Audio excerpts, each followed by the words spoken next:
Hi, welcome back to my channel. It's Krista from Hebert's Down Home. If you are new here, welcome. I would love to have you click that subscribe button down below. Today we're doing a Q&A.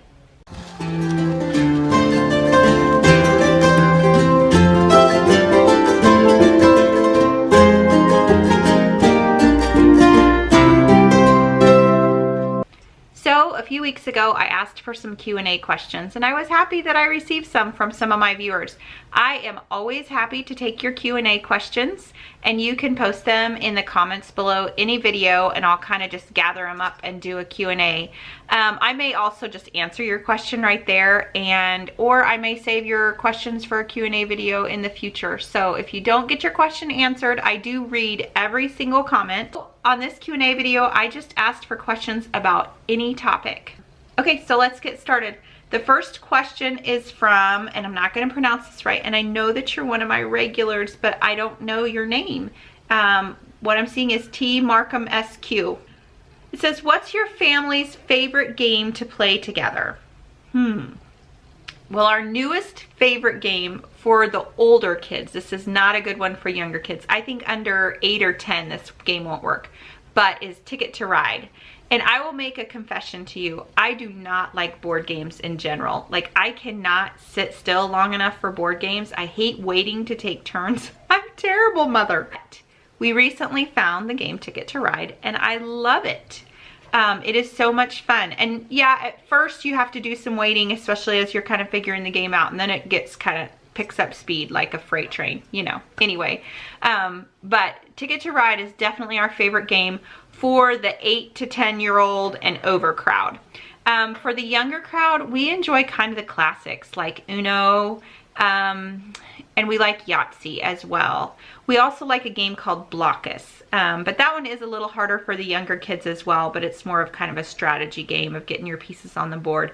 The next one from the same viewer is, what is the most rewarding and most challenging part of homeschooling several children? I homeschool one child, and some days I'm wiped out with just one.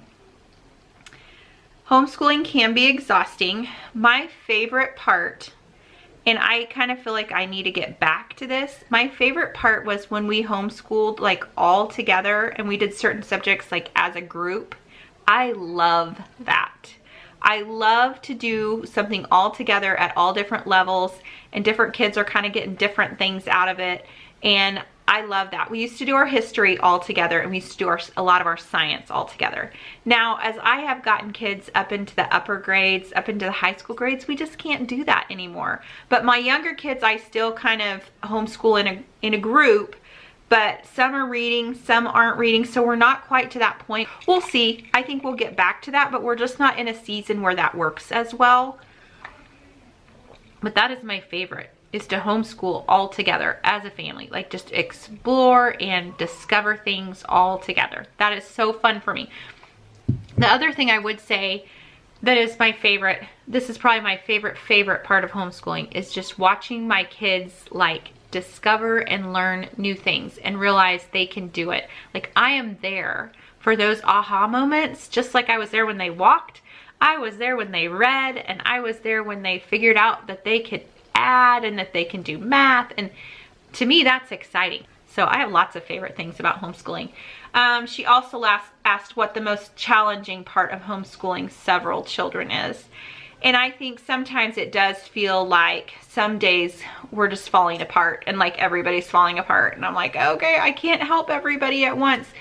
Just being creative and not trying to freak out when we can't get everything done in a day. It's okay. There's another day, or dad will come home and he will help me, or whatever. We'll get it figured out. Just trying to kind of stay calm and also realize I'm not going to screw them up. Like, that's always my biggest fear, right? I'm going to mess them up as a homeschool mom. So yeah, don't go there, because you're not. That's not true. They'll learn stuff on their own even if you didn't teach them.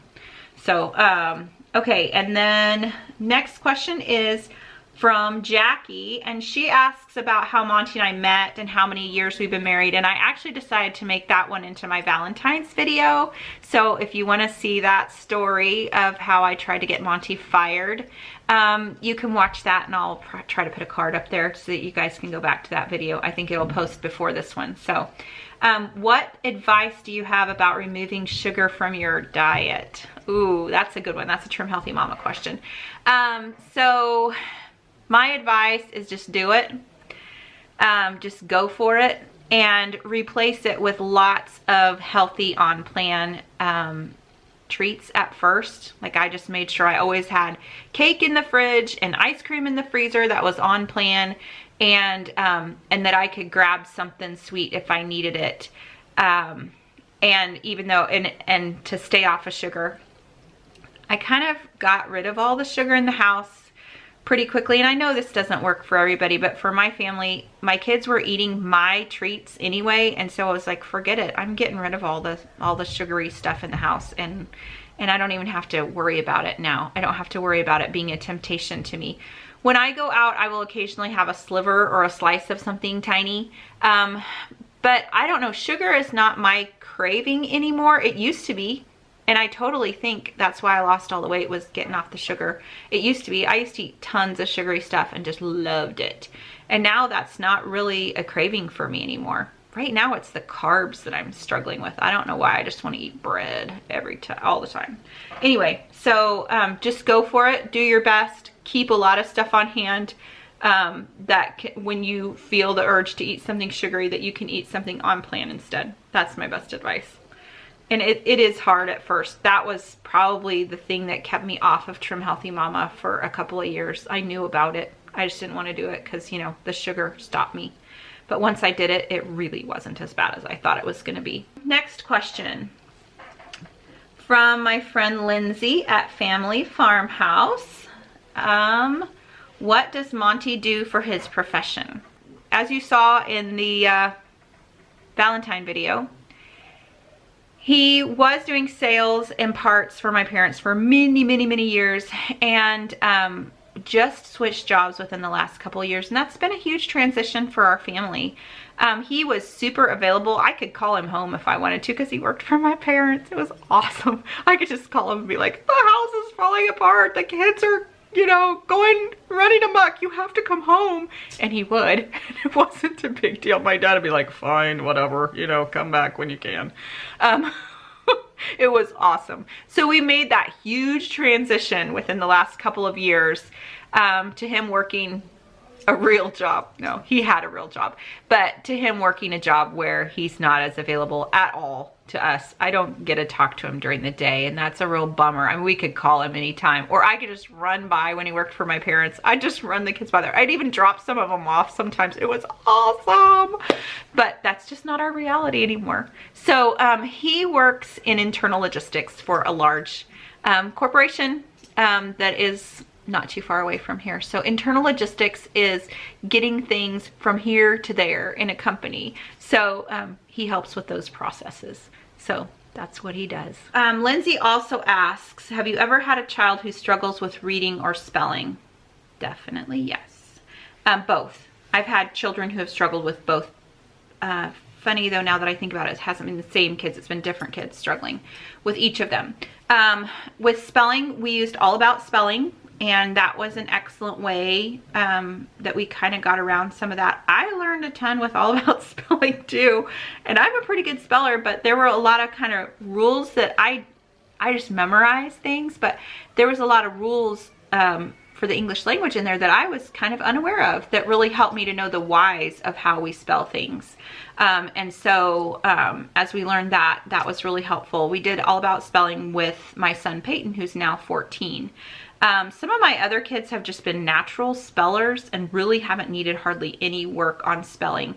Now I can see some of my younger ones coming up are going to need it again, and that's okay. We'll do it. We'll go through it and figure it out. So as far as reading goes, yes, most of my kids are very strong readers, but it's taken some time, and there have been some who have just become strong readers later than others. So don't get discouraged if your child isn't a strong reader right now. That doesn't mean they won't be forever. It just means that they're not quite ready. And to that point, I have been using How to Read in 100 Easy Lessons, and I'm really impressed with how that book works. We have also used a program called Rocket Phonics, which I don't even know if that's in existence anymore, but I had another homeschool mom who recommended that to me. And for one of my little guys who was not a strong reader, that was extremely helpful. That worked for him, and it always feels like something different works for each kiddo. So you kind of just have to find your spot. But that Rocket Phonics for him, he's now a 6th grader and he reads, you know, a few grades above grade level. He's our one that's in public school that they're always like, oh my gosh, this kid, you know, he can read. And I'm thinking, you know, he couldn't there for a while, and we really worked hard at that. And now he's just like the best reader ever. So don't sweat it. I don't know, that's my best advice. Like, just, you know, find some things to help. Read lots of books to them. That's the main thing. So that's what we've done. Thanks, Lindsay, for that question.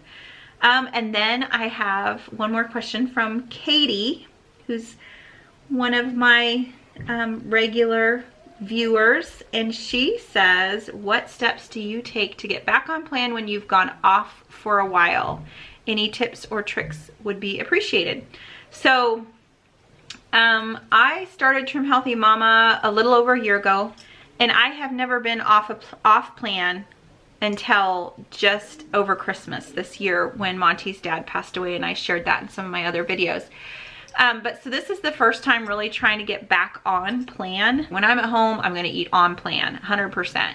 And then when I go out, then I can make a choice sometimes, not always, but sometimes, to do something different. And if I can at least stay on plan at home, then that helps tremendously. But how do I get back on plan after I've been off plan? I don't know yet. I'm still working at that really hard. I did a food diary where I was filming for a week, and I'll post that card up here and you can kind of see what we ate for a week. But even in that, you'll see at the end of the week, I was tired and done, and I ate an off-plan meal. So I don't know exactly. I would still say though I'm back on plan, right? Like, I just had a treat meal. The other thing I think that's important when you get off plan is not to get stuck in the guilt. Like, not to be guilty about it and feel guilty about it and then just kind of throw everything out the window and say, you know, forget it. I don't like feeling guilty, so I'm not even going to be on this anymore and be on plan anymore at all.